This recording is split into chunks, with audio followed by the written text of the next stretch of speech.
गोपालपुर गांव में रतनलाल नाम का एक लकड़हारा रहता था। वो अपनी जीविका चलाने के लिए गांव के पास के ही जंगल से रोज लकड़ियां काटकर और उन्हें बेचकर कुछ पैसे कमा लेता था। इसी तरह उसका गुजारा चल रहा था। कुछ दिनों के बाद रतनलाल की शादी हो गई। उसकी पत्नी बड़ी खर्चीली थी, इसलिए अब उतनी लकड़ियों को बेचकर घर चलाना मुश्किल हो गया था। ऊपर से रतनलाल की पत्नी कभी नए कपड़े खरीदने के लिए तो कभी किसी दूसरी चीज़ों के लिए रतनलाल से बार बार पैसे मांगती थी। अगर पैसे न मिले तो रूठ जाती।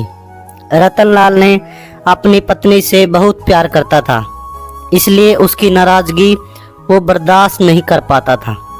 रतनलाल ने ठान लिया कि वो अब ज़्यादा लकड़ियाँ इकट्ठा करके बेचेगा ताकि उसकी पत्नी को रोज़ रोज़ पैसों की कमी न हो। पत्नी की इच्छा पूरी करने के लिए आज रतनलाल घने जंगल तक चला गया और बहुत सारी लकड़ियाँ चुनकर बाजार में बेच दी। ज़्यादा लकड़ियों के ज़्यादा पैसे मिले तो खुश होकर रतनलाल ने सारे पैसे अपनी पत्नी को दे दिए। अब रोज़ रतनलाल ऐसा ही करने लगा। देखते ही देखते उसके मन में लालच इतना बढ़ गया कि उसने धीरे धीरे पेड़ काटना भी शुरू कर दिया। पेड़ काटने से और ज़्यादा लकड़ियाँ हो जाती थी और उसे अधिक दाम मिलने लगे। लकड़हारा हर हफ्ते एक पेड़ काटता और लकड़ियाँ बेचकर मिलने वाले पैसों से अपनी पत्नी के शौक पूरे करता। अब पैसे ज़्यादा आ रहे थे तो घर भी अच्छे से चल रहा था। धीरे धीरे रतनलाल ने पैसे को जुए में लगाना शुरू कर दिया। जुआ खेलने की लत ऐसी लगी कि रतनलाल एक मोटी रकम इसमें हार गया। अब इस रकम को चुकाने के लिए रतनलाल ने एक दो मोटे मोटे पेड़ काटने का फैसला लिया। जैसे ही रतनलाल ने जंगल में जाकर अपनी कुल्हाड़ी को एक बड़े से पेड़ पर चलाने की कोशिश की तो उस पर पेड़ की टहनी ने हमला कर दिया। रतनलाल चौंक गया, फिर उसे पेड़ की एक टहनी ने लपेट लिया। रतनलाल कुछ समझ नहीं पाया कि यह सब क्या हो रहा है।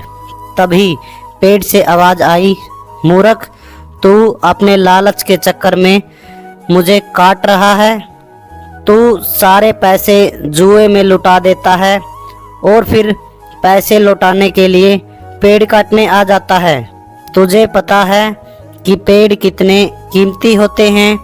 हमारे अंदर भी जान बसती है और तुम इंसानों को जीने के लिए हवा, धूप में छाया और भूख को शांत करने के लिए फल देते हैं, लेकिन तू अपने स्वार्थ के लिए हमें ही काट रहा है।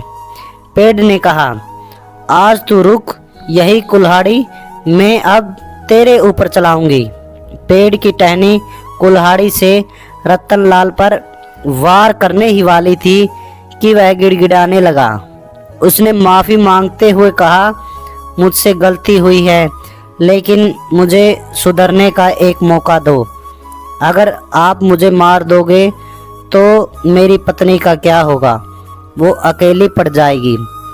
आज से मैं किसी पेड़ को नहीं काटूंगा, यह प्रण लेता हूँ।